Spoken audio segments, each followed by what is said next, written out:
I think AI may exceed the sum of human intelligence in around 5 years. In 5 years? Roughly 5 years is my guess. So there really won't be anything that AI can't do better than humans, apart from being human, perhaps. At a more prosaic level, what will life be like? The most likely outcome is an age of amazing abundance, where anyone can have anything they can think of. This may sound preposterous, but well, here we are in 2026. Let's see where we stand in 2036. Now, of course, there are things that could derail this, like a massive global thermonuclear war or something like that. But assuming that there's not World War III, I think we're headed for an age of amazing abundance. So this is, I guess, a message of optimism and excitement about the future. You're sure that humans will no longer be in control in 10 years' time? I think it is unlikely. If the difference in intelligence between AI and humans is vastly greater than the difference in intelligence between AI and chimpanzees, it's hard to imagine that the chimpanzees would be in charge. I'm really And struck we by are this. essentially an evolved form of chimpanzee. So it wasn't that long ago that we were swinging through the trees, eating bananas in the jungle. And we still eat bananas. You said there was a 10 to 20% chance of killer robots wiping out humanity. Yes. So you sounded worried then. Now you seem very relaxed about it. Have you changed your view? I still think there's risk associated with AI and robots. It's not zero. I guess I've come to my sort of philosophical conclusion is to look on the bright side. I can't see any way to really stop this incredible momentum of AI and robots. And at times I sort of think, well, perhaps, even if there was a stop button, we probably shouldn't press it because the most likely outcome is incredible abundance for all. That's what I thought, actually. It struck me that now you seem to have decided it's inevitable. Let's hope for the best and go for the ride. Yeah, I mean, yes, pretty much. Let's enjoy the ride. So I think my philosophy at this point, because I mean, honestly, there seems to be just an inexorable progress here in AI and in robots that even if I wanted to stop it, I couldn't. Do you think there's still a 10 to 20% chance that killer robots mean the end of humanity? That's a high P-doom, as they say. Well, in the long run, we're all dead, of course. So I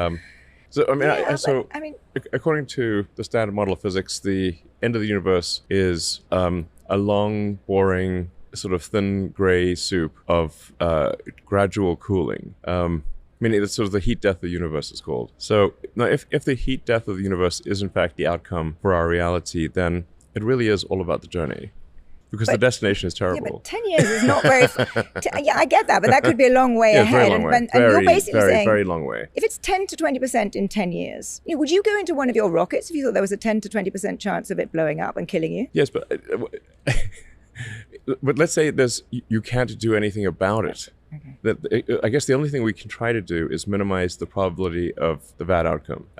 But trying to stop the intelligence in robots, I mean, for the longest time, I declined to participate in AI, or which created OpenAI as essentially a counterweight to Google, because at the time they had more or less a monopoly on AI. In creating OpenAI and then having Anthropic spin out of that, and now currently Anthropic's the leader in AI. I mean, these actions have actually resulted in knock-on effects that accelerated AI, which wasn't really my intention. So it just seems like all roads lead to acceleration of AI. So then I'm like, okay, well, you can just sort of be sad about it or join the club, I suppose. Well, you've certainly joined the club. If you can't beat them, join them, A number of the other leaders of model makers have been pushing for different ways to try and minimize the risks. Just last week, Demis Hassabis came out with a proposal for a private public regulator. Do you think you guys should be working more actively to get something in place to control the risks? Or do you think that's impossible too? Yeah,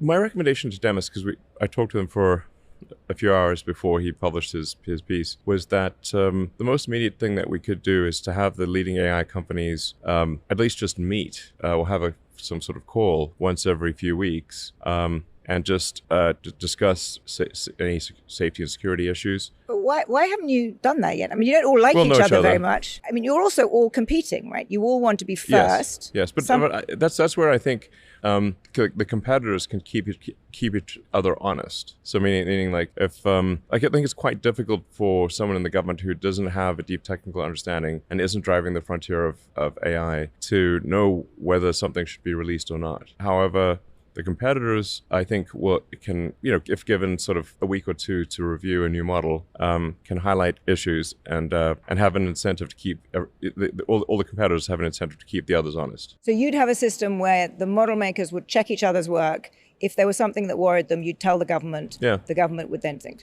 Okay. If there's something that was worrisome and that company was not doing anything to address that risk, then that would be the moment for government to step in and take action, which is literally what occurred with Mythos. How soon does all this have to happen? Well, I think it'd be good to do that, I think, immediately, really. Yeah, that's what people keep telling me. We have to get some kind of system in the next 6 months because of the pace at which the models are improving. Yeah, 6 months is a long time. So you think shorter than that? Well, I mean, there's so many AI breakthrough announcements, sometimes multiple per day. I mean, how many were there last week? A lot. I lost track. Yeah, a lot. So you basically, whether it's Demis's proposal or others, you need to get together and get this set up kind of now, it sounds like you're telling me. Yeah, I would recommend that we at least have some sort of informal, weekly or bi-weekly call and that, like I said, just that there's maybe a week or 2 weeks of early access by competitors. And this is why I think the incentives work, is because if competing companies, I think, are likely to understand if something is a security risk, and they're not going to be shy about highlighting that their competitors' models should be delayed in release. You guys don't much like each other, and you don't much trust each other. You're insulting each other on social media constantly. So do you think you can do that with people that you dislike, that where there seems to be such kind of personal vitriol between some of these leaders? Yes, well, I'm not a fan of Sam Altman, because if you started a nonprofit that was meant to be an open source AI company and owned by the world, and it somehow got turned into an $800 billion for-profit company with closed source, I think you'd be like, well, wait a second, that's the exact opposite of what I donated the money for. That's my issue. I think it's a legitimate one. And then Dario, I think, also is not a fan of Sam Altman because he felt, in fact, the reason the Anthropic team left OpenAI is because they didn't trust Sam Altman. Otherwise, Anthropic wouldn't exist. They would still be at OpenAI. I think Dario is a very principled person. He cares about things a lot. Cares about the future of the world. And I think everyone I've met at Anthropic so far has been, I'm like, no one set off my evil detector. They always seem like they're well-intentioned.